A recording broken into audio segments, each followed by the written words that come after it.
You are listening to the Horse Radio Network, part of the Equine Network family. Greetings, everyone. Coach Jen here, and thanks for tuning in to Horse Tip Daily, episode 1523. Today's tip features Horses in the Morning co-hosts Glenn and Jamie, along with their guest Wendy Hofstee from Unicorn Trails, and they have a great primer on equestrian vacations. And we'll get right to our tip after we hear from today's sponsor, Equestrian Plus. Recharge your training program with Equestrian Plus. Equestrian Plus brings together top riders, trainers, and professionals onto one video platform.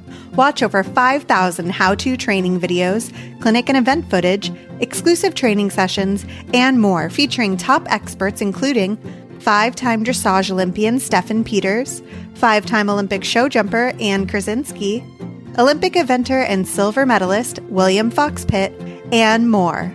Join Equestrian Plus now and use promo code HRN15 for 15% off your first month. Visit equestrianplusplus.com to subscribe. We have Wendy Hofstee with us of Unicorn Trails, and I assume you're in the UK someplace? We are, yes. I'm in Biggleswade, Bedfordshire, which is just north of London. Oh, wow. Sounds pretty. Did I see you're a veterinary surgeon, or were at one time?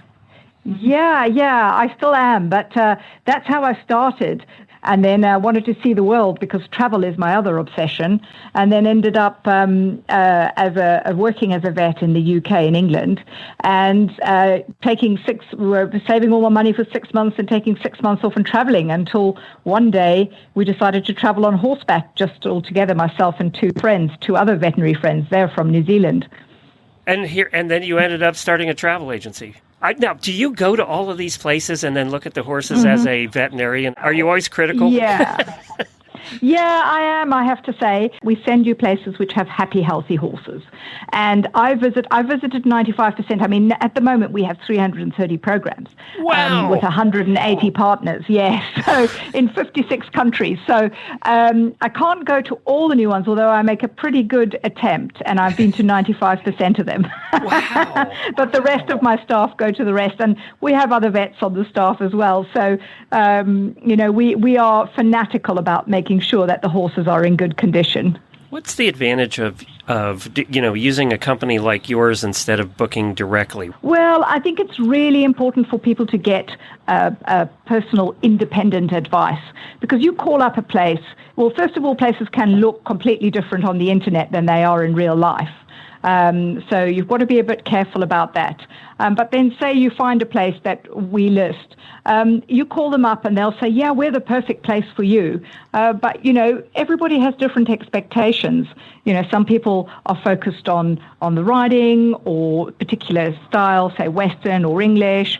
Some people are focused on the wildlife or more on the accommodation, the style of riding, the speed of riding, the accommodation, everything. And so we know all our products. So we would be able to match you with something that matched your expectations.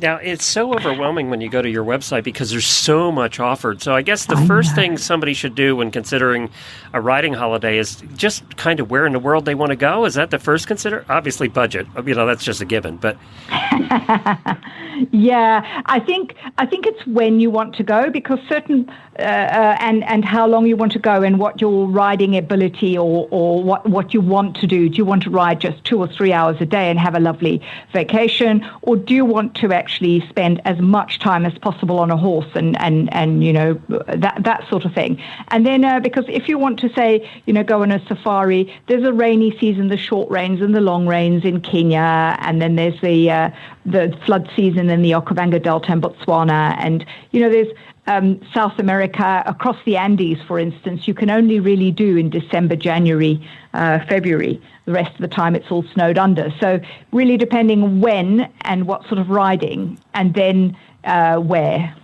I wanted to focus on Africa. I know you've obviously ridden all around the world. You could talk all day on this topic, but we haven't talked a lot in Travel Week about Africa. And it's every horse girl's dream, right, to ride in Africa. Oh, it is just amazing. So, I think Africa would be one of those that you really want to book a trip through a group like yours. Oh, absolutely. Because there's a couple of things to consider. The type of game you're going to see.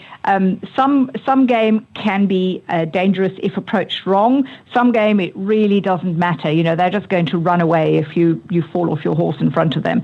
So you want to be absolutely sure about the safety, how good your guides are. You also want to be absolutely sure that everything is, it's a big investment. It's a long way to go. You want to have the best experience possible. And I grew up in Africa, so that's part of my blood. I still think it's always amongst my top 3 favorite trips would be a safari on horseback, because you're traveling. You're as one of the animals. If your horse puts his head down and grazes and relaxes, all the animals around you relax because they know there's no predator. If your horse starts running off and galloping, they all get worried and they start running as well because they think there might be something about to eat them. So what of all the Africa trips that you offer, what's the one you go, okay, I'm a half-decent rider, but it's my first trip, equestrian trip. It's my first time going on a horsey riding vacation. Is there one that you would, and I know this may change, obviously you also have to keep an eye on the politics and what's the wars and everything else going on over there, right? Is there one, though, you go, that's the one you should do first? Well, that's a very loaded question because, without a doubt, the 2 top destinations on my list would be Kenya, Masai Mara, and Okavango Delta in Botswana. And those are the really big 5 big game areas. You want to be a pretty confident rider. Not that they're dangerous, but if you have to follow a backup guide out and you have to go off at a smart canter, we can't have people after 2 strides who say, oh, whoa, I want to walk now. Doesn't work that way. But, if you start at the top, you've got nowhere to go. So I always start riding in, say, South Africa, or some of the ones with not quite as much challenge to them, and then work your way up to the others. It's amazing riding in somewhere like South Africa or Tuli Block in Botswana or Zambia. There's just dozens of places that are beautiful with that whole bush safari wildlife experience without having to pay the earth for it. So, the thing about traveling on horseback is it's a unique way to see the world. You can get completely off the beaten track. You get away from the tourist crowds and you're part of the local community, because everywhere we have a horseback vacation, there's a horse culture. And they're all different. So the Chagras in Ecuador is like the Ecuadorian cowboys. They have a culture all of their own with these ponchos and the riding, and there's cattle herding up there, and it's you just become part of a different community and you see the whole world in a different way. And you can go so much further than you can when you're walking. You can look around you because your horse is watching his feet. When you're hiking, you're just watching, where you put your feet. On a horse, you can just wander off and look around you. I'm just a complete convert. It's an amazing experience. So you also do rides here, right? Oh, yeah, because you have such a special country. You've got a huge amount of space, and a lot of it is completely unspoilt. So, and not to mention a horse culture, which is second to none. It's famous worldwide. The movies just do nothing but, showcase cowboy culture. And it's true, and it's there. I mean, Montana, Colorado, the whole of the Rockies, it's amazing. And Canada, Banff National Park, all those sort of places. But here's the difference between the U.S. and riding in the U.S. and riding in like Africa. So I'm looking on your website on unicorntrails.com and I'm looking at destinations, and it talks about like riding ability that's required. And, in the States and in the West, you walk, 10-minute trot, maybe a little lope, Here at the ones in Africa, it says riding ability, rising trot for 10-minute stretches, and the ability to gallop away from danger.